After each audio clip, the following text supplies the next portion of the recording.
It sounds crazy, but when my girlfriend told me that I had to go pick her back up, I had to come up with this harebrained scheme like, okay, I gotta come across the border, find a place to camp out, then in the morning wake up and go, that was exciting. And the pan broke, and it was like, okay, and I still made it happen. I went to see that Spanish guy, he lent me a hammer.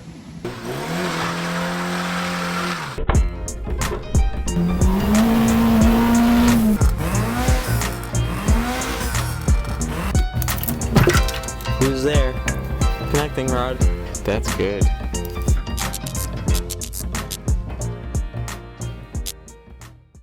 Right now, I'm sorry that we're filming this, but I feel like this is good. I wanted to pull you aside to get like a proper interview with you tomorrow, but you're leaving tomorrow morning, so. No, that's cool. This is the impromptu Chris Lacombe. Is that how you pronounce your last name? Lacombe.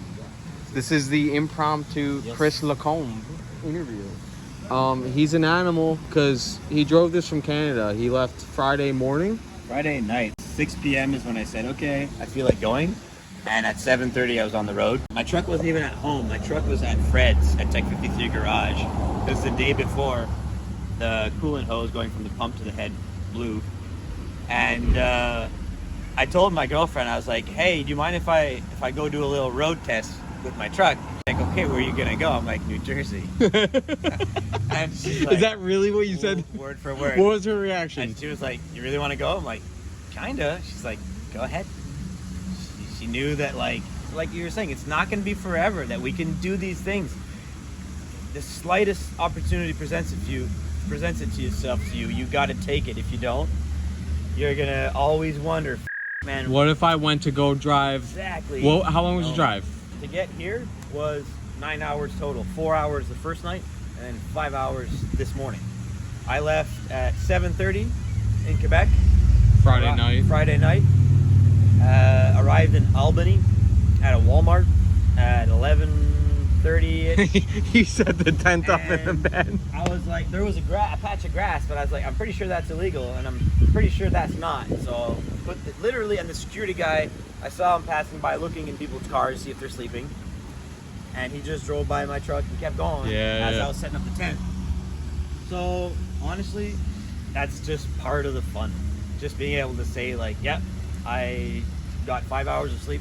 Didn't cost me a single cent. Didn't bother anybody. And what did you spend on diesel so far? $100, $50? 50 about that. Yeah, cool. Yeah. So Chris is a f***ing animal. He drove this thing down from Canada. It's Saturday. We're towards the end of the day Saturday. It's already almost 5 o'clock. He got here this morning, 10 a.m. Just barely caught the meat and potatoes of the Mark 1 meat, and he's leaving tomorrow morning. You're not even gonna get 24 hours here. Probably gonna do as much driving as I'm gonna spend time in Wildwood, but it doesn't matter. Not to discredit this drive, but this is a 10-hour drive. Yeah. But what makes me want to film this and talk about this is, like, we're coming back from Helen. You guys saw a couple videos ago. I'm just realizing now I never got to put the clip in of when Chris and I crossed paths a couple hours away from Helen, and he's driving his cabbie home.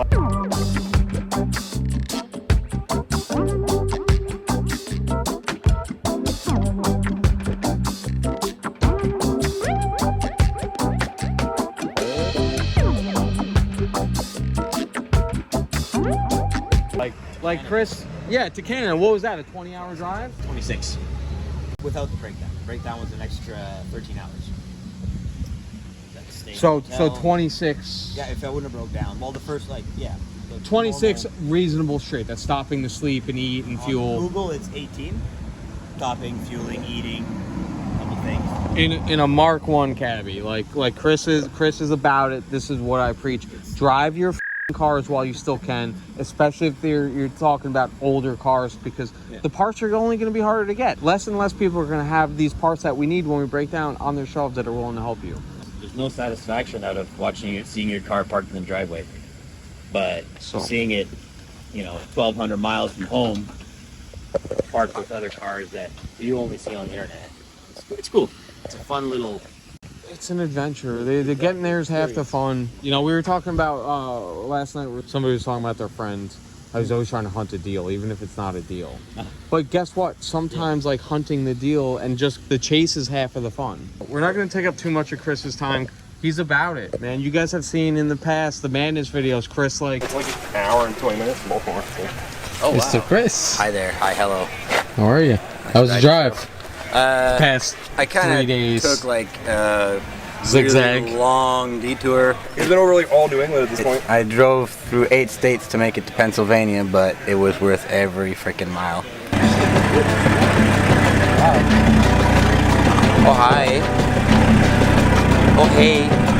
Hi, hello. You know, cruising through madness. He's driven to madness several times. And be like Chris. Drive your shit more. Yeah, man. Get out and do that thing. Do that thing you want to do, man.